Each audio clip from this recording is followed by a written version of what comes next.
Our focus is on the anatomy of the female reproductive system, but of course it's going to reflect the physiology, so I thought I would at least mention the function of the female reproductive system.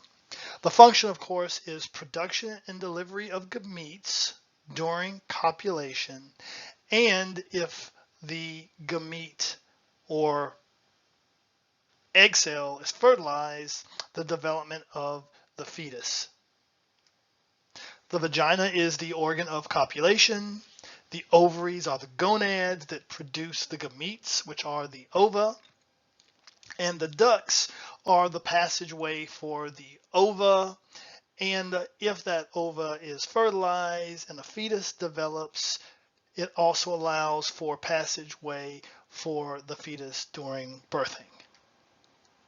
In addition, there are structures that are external and make up the external genitalia or vulva.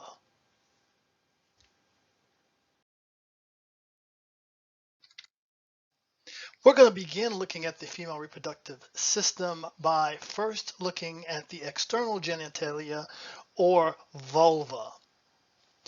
The view that you are seeing here is an inferior view of the perineum. The perineum is this diamond-shaped area that's created by drawing a line from the pubic bone to the right ischium, to the coccyx, then to the left ischium, and then back to the pubic bone. There are two fatty extensions of the skin here called the labia majora or large lips. They are homologous to the scrotum in that they are derived or they are developed from the same embryonic tissue that give rise to the scrotum in men. Medial to the labia majora are the labia minora or smaller lips here.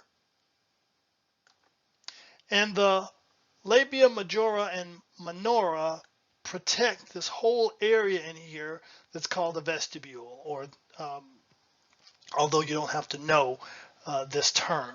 A couple of other structures I want to point out would include the clitoris or glands. The clitoris is homologous to the male penis in that, again, the clitoris is derived from the same embryonic tissue that the penis is derived from. Similarly to the penis, during sexual arousal, the clitoris becomes blood-filled and more sensitive, and the clitoris in general is very sensitive, similarly to the male penis.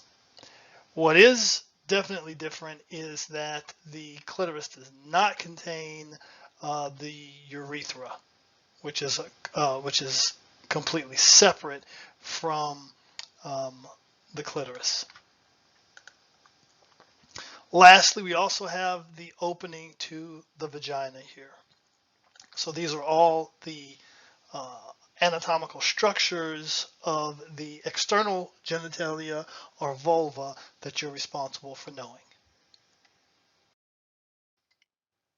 This image illustrates the internal structures of the female reproductive system.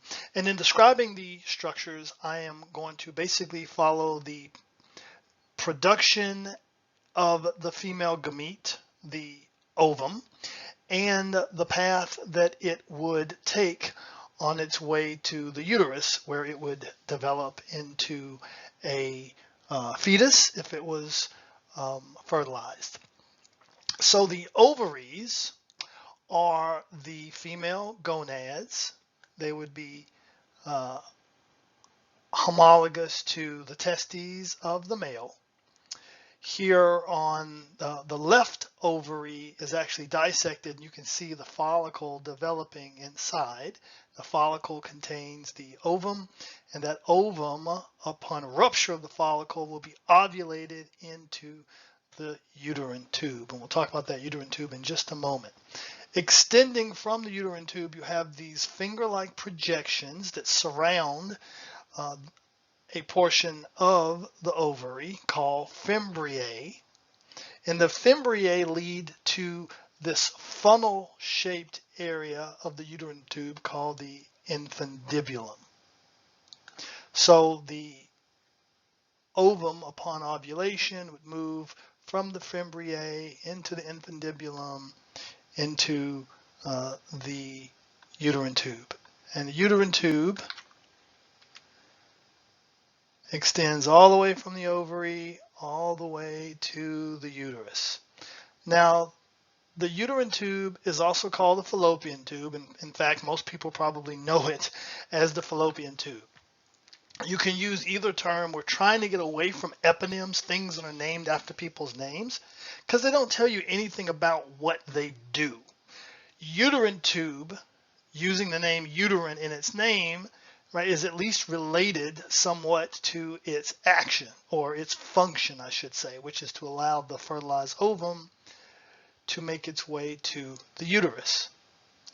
The uterus has several regions.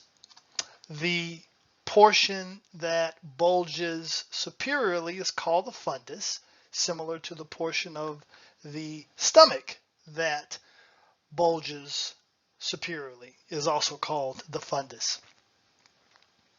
This large central portion of the uterus is called the body. And then the most inferior portion and neck of the uterus is called the cervix.